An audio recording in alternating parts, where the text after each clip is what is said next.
బాహుబలి చిత్రాల తర్వాత ప్రభాస్ పూర్తిగా పాన్ ఇండియా హీరో అయిపోయారు. అందుకు తగినట్లే ఆయన ఎంచుకునే కథలు ఉంటున్నాయి.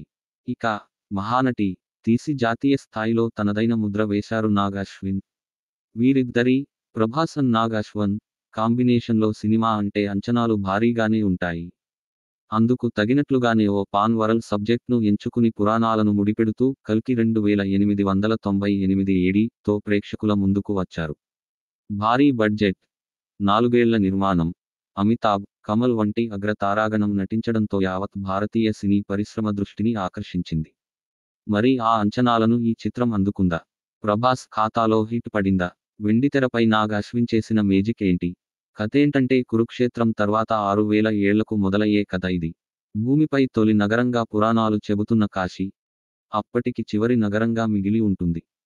భూమిపై ఉన్న అన్ని వనరులను పీల్చేసి స్వర్గంలాంటి కాంప్లెక్స్ని నిర్మించి పాలిస్తుంటాడు సుప్రీం యాస్కిన్ కమల్ హాసన్.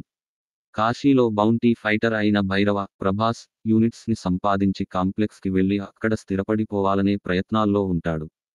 సుప్రీం యాస్కిన్ తలపెట్టిన ప్రాజెక్ట్కి కోసం కాంప్లెక్స్ సైన్యం కాశీకి వచ్చి గర్భం దాల్చే అవకాశాలున్న అమ్మాయిల్ని కొనుగోలు చేసుకుని వెళుతూ ఉంటుంది.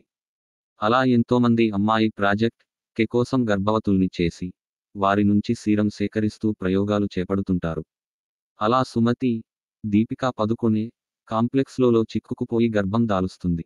మరోవైపు రేపటి కోసం అంటూ శంబల ప్రజలు ఎన్నో త్యాగాలు చేస్తూ ఓ తల్లి కోసం ఎదురు చూస్తుంటారు. ఆ తల్లి సుమతి అని నమ్ముతారు. మరి ఆమెని కాంప్లెక్స్ ప్రయోగాల నుంచి ఎవరు కాపాడారు? చిరంజీవి అయిన అశ్వత్థామకి భైరవకి సంబంధం ఏమిటి? సుప్రీం యాస్కిన్ ప్రాజెక్ట్ కే లక్ష్యమేమిటి అన్నది తెలియాలంటే సినిమా చూడాల్సిందే. హాలీవుడ్ చిత్రాలు చూస్తున్నప్పుడు మనం ఇలాంటి సినిమాలు తీయలేమా?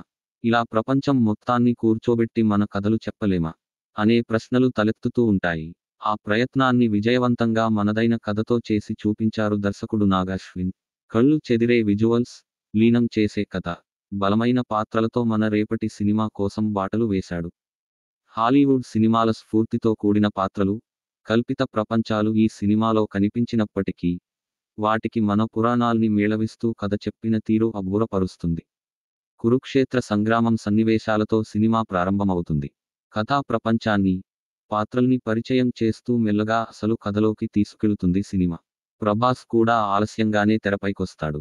నీటి జాడలేని భవిష్యత్తు కాశీ నగరం, ఆక్సిజన్ కోసం, ఆహారం కోసం తల్లడిల్లే ప్రజలు, కాంప్లెక్స్ దురాగతాలు కథలో లీనం చేస్తాయి. పాన్ ఇండియా ట్రెండ్ మొదలయ్యాక అడుగడుగునా హీరోల ఎలివేషన్ సన్నివేశాల్ని చూపిస్తూ సగం సినిమాని నడిపిస్తుంటారు దర్శకులు కూడా. కథకే ఎక్కువ ప్రాధాన్యం ఇస్తూ సన్నివేశాల్ని మలచడం విశేషం. కథలోని 3 ప్రపంచాలు వేటికదే భిన్నంగా ఉండేలా ఆవిష్కరించిన తీరు కట్టిపడేస్తుంది. ప్రథమార్థంలో అక్కడక్కడా సన్నివేశాల్లో కొంత వేగం తగ్గినట్టు అనిపించిన ప్రభాస్, అమితాబ్ బచ్చన్ మధ్య సన్నివేశాలు మొదలైనప్పటి నుంచి తర్వాత ఏం జరుగుతుందనే ఉత్సుకత మొదలవుతుంది. చిన్న పిల్లలు సైతం ఇష్టపడేలా ప్రభాస్ పాత్ర కామిక్ టచ్తో సాగుతుంది.